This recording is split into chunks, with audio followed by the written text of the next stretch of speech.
And if you guys can click on your screen that it's okay to record, then we'll get started. So everyone, my name is Tamuri Richardson. My company, I'm the CEO and founder of T. Leanne Speaking Pros, LLC. And we are going to go over an influential storytelling workshop, a little bit about my history. I am an international motivational speaker. Also, I am a two-time best-selling author, two-time international best-selling author, a TEDx coach, certified mental health advocate, and an expert business coach as well. So, and on top of that, when I have free time, if that exists, I'm also the president of the Solano County Black Chamber of Commerce, and our chamber covers all facets of the county of Solano. So we're going to talk about influential storytelling, what it is, why it's important, why you need to know it in all facets of business, and even mostly in all facets of life. So I've been speaking professionally for a while, and let me be really clear, when I started speaking, although I'm a really great speaker, I always knew that. I think I came out the womb having a full conversation with the doctor, but nonetheless, I was monotone. So I would speak with confidence and with strength and determination, but I was very, I had no emotion. I didn't evoke anything in the audience. I was just communicating. And I started off doing public speaking contests, and I knocked first place in every contest, but I wasn't being judged on my ability to really captivate you. I was being judged on my content, how well I articulated, on everything superficial around speaking. So as I became more of an expert speaker and, presenting myself in workshops and presentations and writing books and began the world of coaching, I started working on how I disseminated my message. And so I have coached sales forces on the ability to how to be able to close the deal, how to sell, how not to be a pest, but really to captivate that audience. And to be able to really show them that after you are done doing what you're doing, you have made them feel like they can do whatever you say they can do, whatever product you're selling, it's going to do exactly what you said it was going to do. That's the whole premise behind influential storytelling. The ability to tell the story to influence the other party in whatever your objective is and to satisfy their objective. So let's get started. After each slide, I'm going to stop. If you guys want to ask questions, you can throw it in the comment, or after the slide, I'll stop for comment and you can unmute yourself and throw out any questions or comments or anything that you might have. So let's get going. All right. So let's first talk about what is storytelling. Of course, a lot of people associate it with the ability to tell, make believe, a fable, storytell, making something up. And of course, that's a form of storytelling. But a storyteller is someone that shares their story with you with the intent to engage the audience and to bring clarity about either that subject, that topic, that issue, that concern. So think about when you were young and you were in fact reading stories. Wasn't the point of that story, Little Red Riding Hood and Snow White, to really get you engaged so that you can see yourself there? You can believe that I could be Snow White. You can believe that there are 7 dwarfs somewhere living around here in a cave, wherever that might be. But it was about the belief and making sure that the other side really grasped and held on to what you were telling them. So that's really what a storyteller is. Stories are intended to stimulate the imagination or bring clarity or encourage. And for writers and speakers and readers, that's essential. And as a writer, I often have to stop and make sure that my story doesn't fit my purpose, but that the person that purchased my book, when they open it up, they're able to connect with it, that it makes absolute sense to them. She is absolutely right. I agree with this. I can see myself doing this. I understand this completely. This makes sense for me. That is the important part of really telling a story, is that I, the reader, I, the purchaser, I, the client, I, the customer, buy in 100%. And that's all within the helms of your hands. Emotions. When you are a storyteller, it is important that you remember that you have to have your emotions in check in order to share with the audience. Now, this is a two-parter, and I actually didn't put the second part down. When I started speaking in regards to a personal situation of being a conqueror of domestic violence. I did not start speaking about that subject until I had my emotions in check. Because one, I didn't want to leave the audience with my emotions because that's artificial. I want you to feel on your own, what a horrible situation. Or I see myself in that. Oh my God, I'm living that. I wanted people to authentically connect with my story. That's the importance of that. But the other side of emotions is when you speak or you sell or whatever the product might be, it is important to show a display of emotions, to connect. That's the connectivity with your client, with your audience, is the ability to show them that I understand. Oh, I feel that. Listen, this will be the best purchase you have. Why? I just had 3 clients that just did the exact same thing, and this is what happened to them. I don't want you to miss out on that. Emotions is important. That's the connector. We just have to be clear on what that looks like. Like if you're sitting up, you're selling cars and you're crying, oh my God, I'm not going to be able to pay my rent. Like that's not an emotion you want to have. You want to make sure whatever it is, it connects to the purpose of the client. Sandwich. Let's talk about what the sandwich is. So I talk about the sandwich in everything I do. I'm a very upfront, blunt person. I don't even like the word blunt, but I'm very direct. And oftentimes when I communicate with people, I use the sandwich. I don't use a filter. I use the sandwich. The sandwich is really the deal. It really is. Because it's like you're critiquing or you're giving input. So let me give you a sandwich in a sales scenario. Let's say someone is, I'm using a car dealership. The sandwich is the opener, right? The middle is the need to improve, and the end is the result of the improvement, right? So I'm so glad you're here today to buy a car. We have a wonderful assortment of automobiles. I think this is going to be fantastic for you. That's the top bun.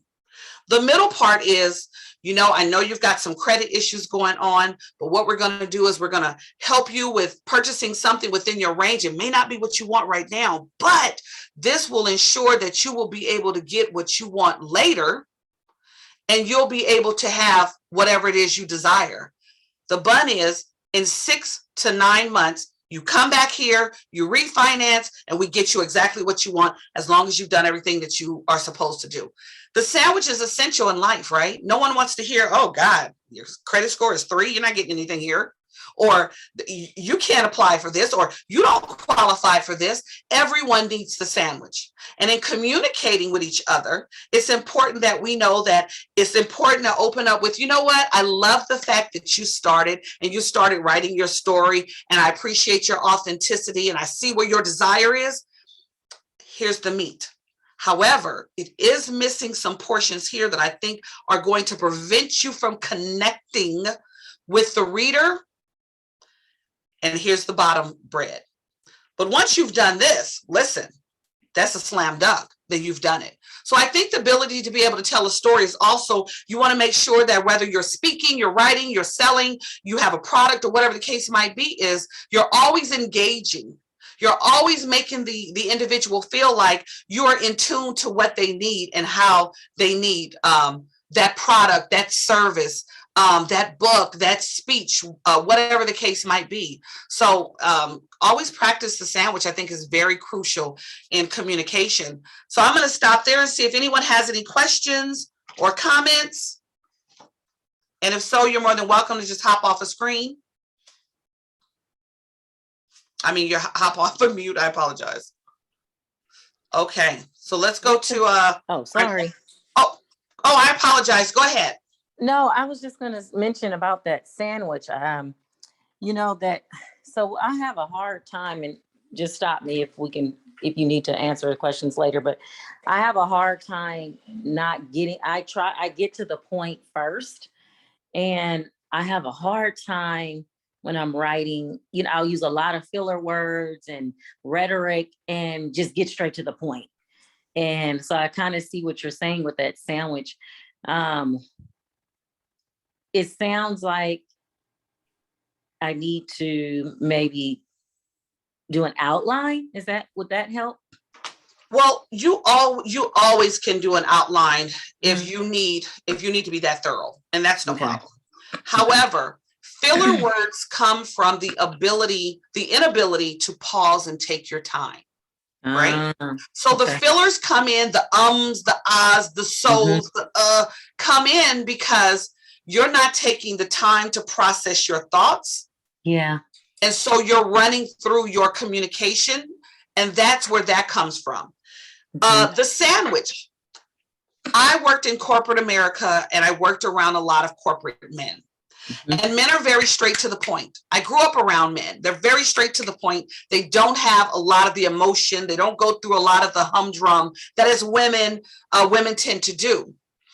So what I learned was I picked up the ability to say, I tell people sometimes, listen, you just took 2 minutes of my life away. I'll never get back. I like for you to get to the point. However, people don't communicate how you communicate.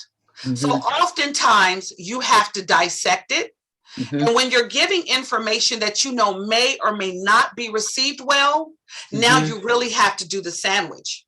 Because if you lose the sale, or Mhm. if you lose the client because you're trying to rush to the bottom bread, you've not given them the feeling that I understand, I'm going to work with you. If you've not given them the meat to know that, listen, mistakes happen. You're not Yeah. where you need to be right now. And the bottom bread, you're going to get there and you just want to get to the point. You could Mhm. lose someone and their ability to be able to be a good writer, good speaker, or even close the deal. So Mm. you have to accommodate your communication style and your story to the client. So Mhm. oftentimes your approach will work well, but Mhm. not in certain environments. So it's good to just practice the sandwich on a regular basis. Mhm. And I try to do that. Start off with, you know what? I know you are a really kind person and you really mean well, and unfortunately people blah, blah, blah, blah, blah, blah, blah, blah, blah, blah. But, I know this is going to work out in the end. I trust that you have the best intentions so what Mhm. you've done is you've disarmed their ability to feel any kind of way other than Mhm. she's supporting me. I can do this. I've got support here. That's the sandwich. Yeah. Yeah. Okay. So Okay. did that answer your Okay. question? The little light bulb went on. Perfect. Thanks. Excellent. Was there any other questions? I I have a question. Perfect. So one of the things, um, just me being how I operate, is that if I show too much emotion or inflection, I fear it sounds fake and phony. Right. But it's like I'm really trying to because that's not me naturally.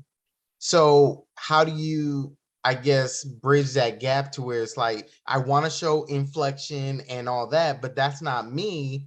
And then I also don't want to come across fake and phony.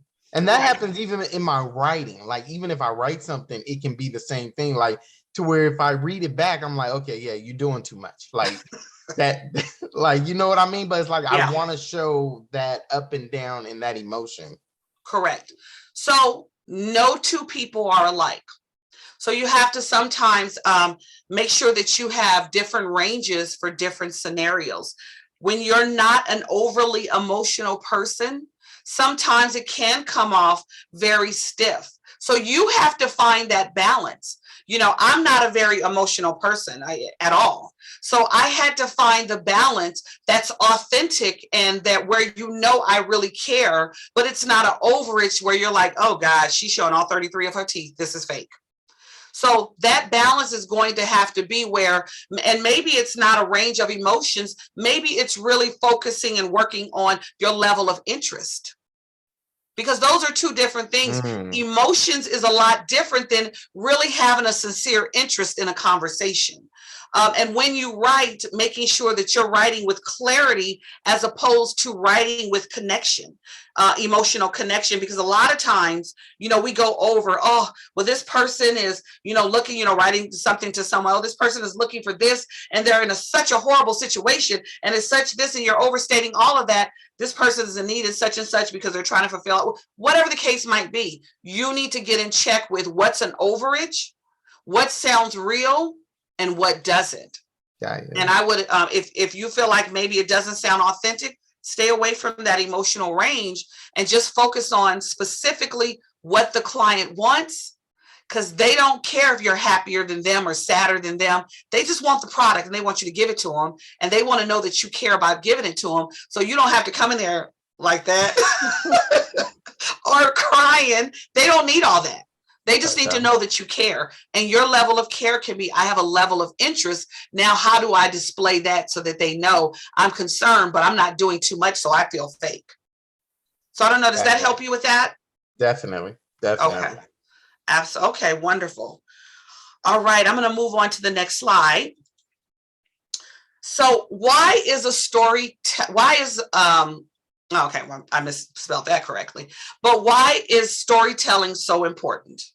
So I put up here 6 things, and we're going to kind of go over them one by one. 1, it helps you to build the topic, which is important, right? 2, it makes people care. 3, it shows your experience or expertise in that topic. 4, it has to draw people in. And again, they have to care. I could not say that enough. 5, your story has to be about your audience and not about you.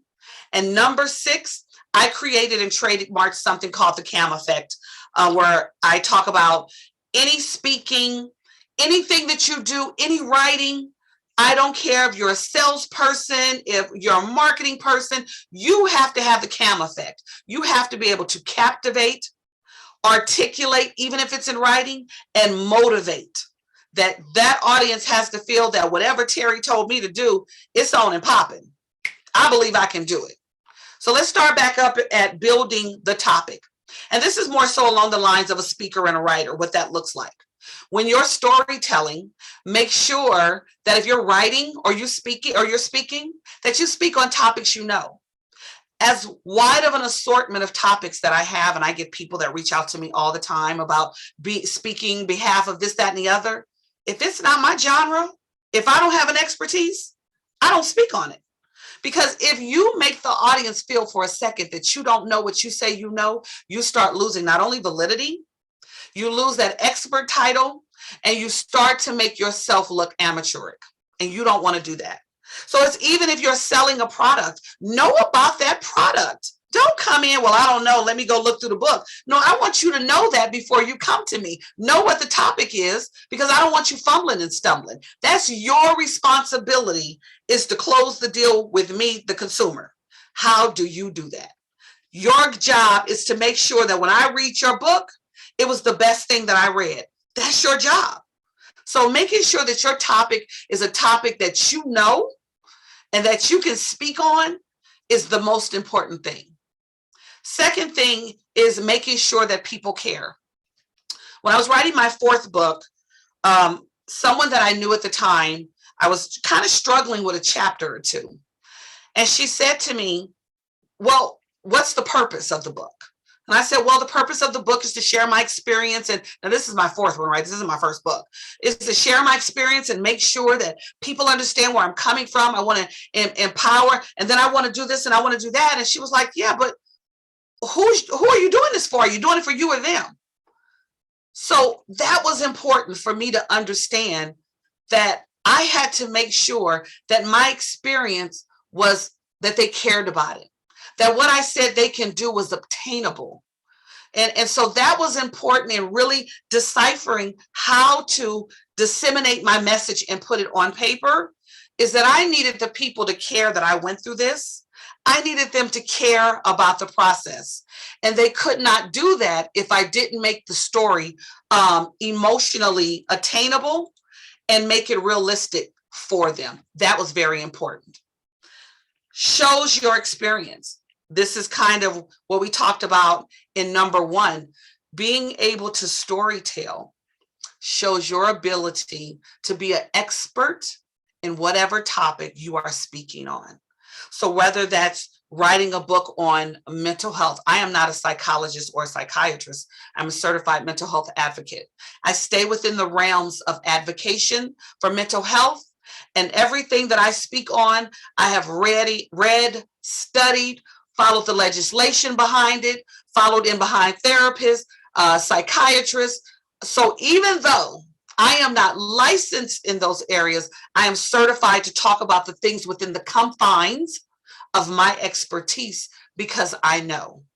And so when you know something, you have to make sure that you show that experience, even if it's personal lived experience, that continues to draw your audience into you. Extremely important as well. Let's go to number 4, where it has to draw people in and they have to care. I can't say it enough. And I can't say it enough because people often do things and it's about them. So like, how many times have you talked to someone and then you left feeling like, okay, well, I thought that was about me and we talked about them the whole time, so I got nothing out of it, right? You know, we were talking about a life coach a couple of months ago, me and a friend of mine, and they were like, listen, you know, he talked about him the whole time on the phone, so I have no idea what we did. What you are sharing, the story, even if the story is about you, it ain't about you. You have to make sure that you are drawing people in. If you're selling cars, selling product, selling houses, whatever it is, nobody cares about what's going on your end. They want to know how this is going to change their life.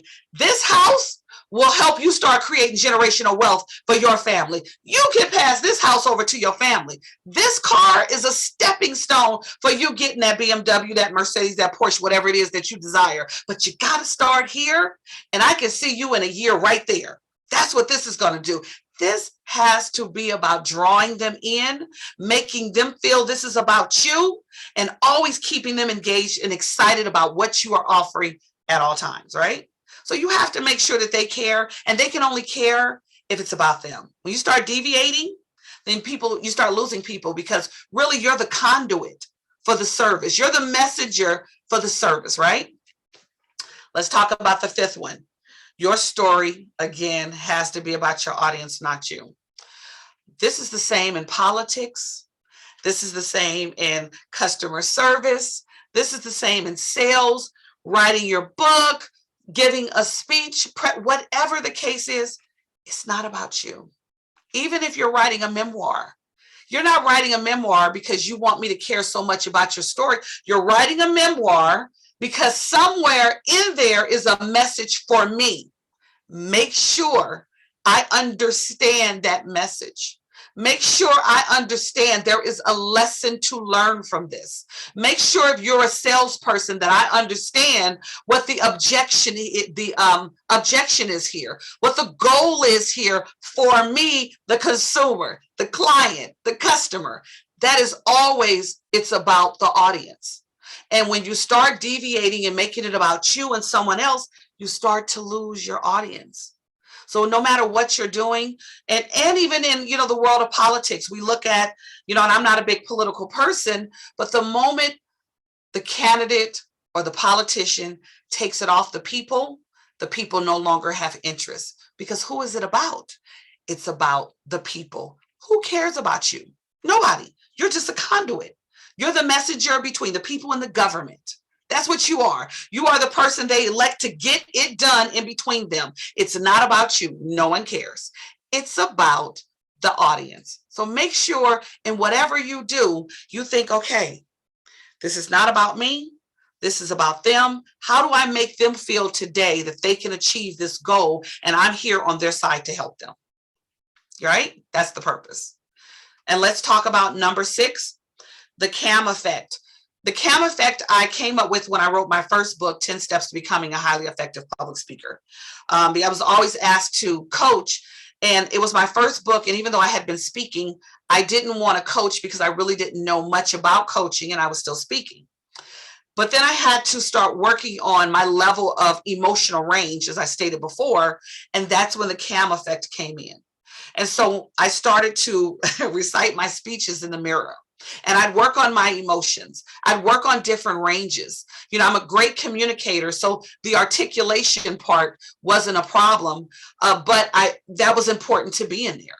So I came up with the CAM effect. CAM effect is to captivate. Again, if you are making it about your audience, your client, or your customers, you're already doing the CAM effect. You're already doing the captivation. You're keeping them tuned in.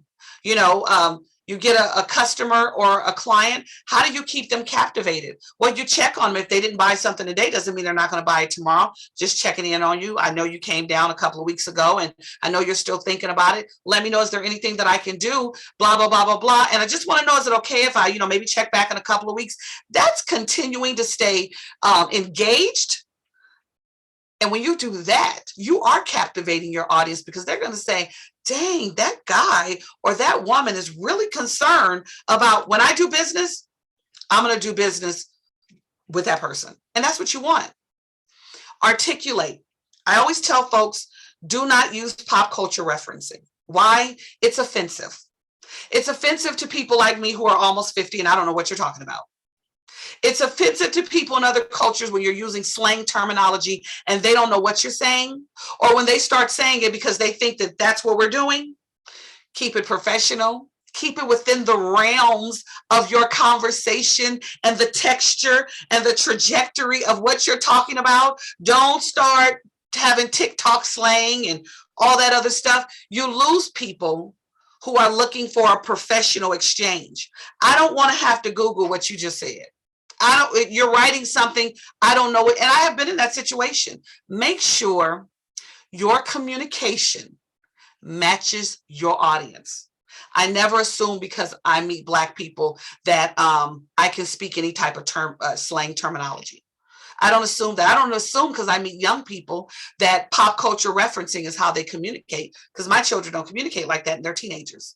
So if you keep it exactly how you are and allow people to be them, you never have a misunderstanding. You won't have many miscommunications, and they'll always know at all times you've maintained your professionalism, and that's what's most important. Motivation. Motivating is everything. And I think after I give an empowerment speech, I want you to feel that you can go out and do what I said you can do.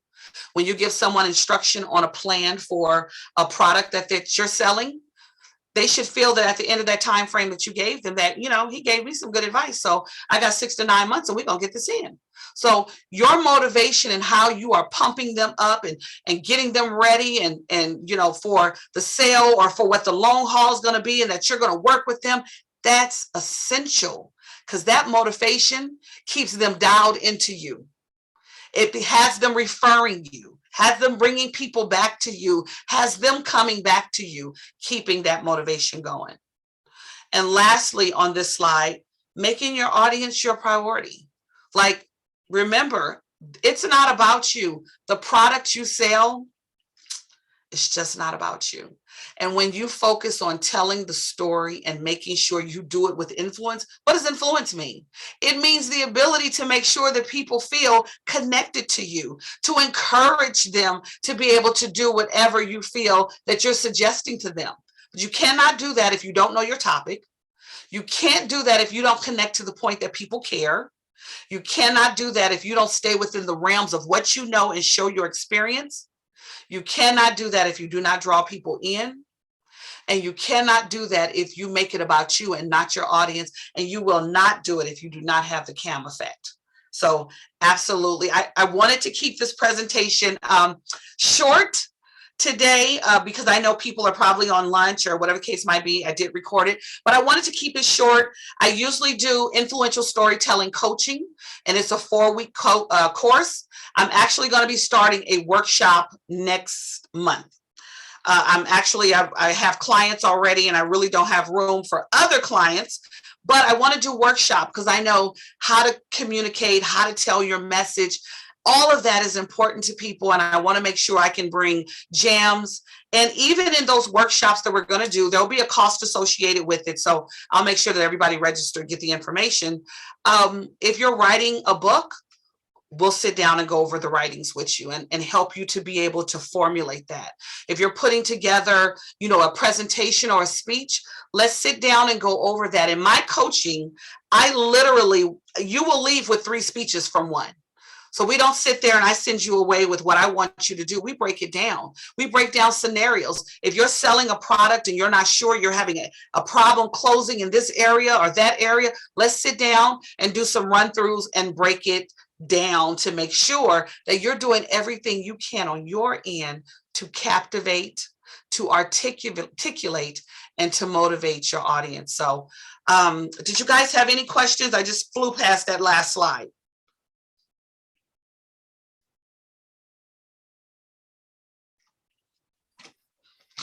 No, I'm good. Okay, fantastic. So I just wanted to say, if you have my information there, my website is tleannespeaks.com. Often have different events if you want to check them out, conferences, things of that nature. My email address as well. Please feel free to contact me anytime. And my Facebook page, LinkedIn, Twitter, and Instagram. And I often tell folks, if you have something that you just want me to look at, and I get this a lot, please by all means, make sure that you send it my way. It's absolutely fine. But just keep in mind that when you are going through the process of storytelling, it's not to be salacious. It's not to be over communicating or over explaining. You're only storytelling with the intent to influence. And once you have influence, it really should be like butter after that, right? Because you have done everything that you need to do to make sure that your audience is getting the information that they need. So absolutely. So that's it. So if you don't, I know someone else just came in the room, and if you want, I can kind of, it's a short presentation. I can go back over the presentation with you. But other than that, that's it. If you have any other questions, let me know. And you have my contact information. Thank you so much, Tamuri. Oh, Yes, absolutely. thank you. This was wonderful. Oh, thank you so much. No problem. Absolutely. So perfect. I'm going to stop recording.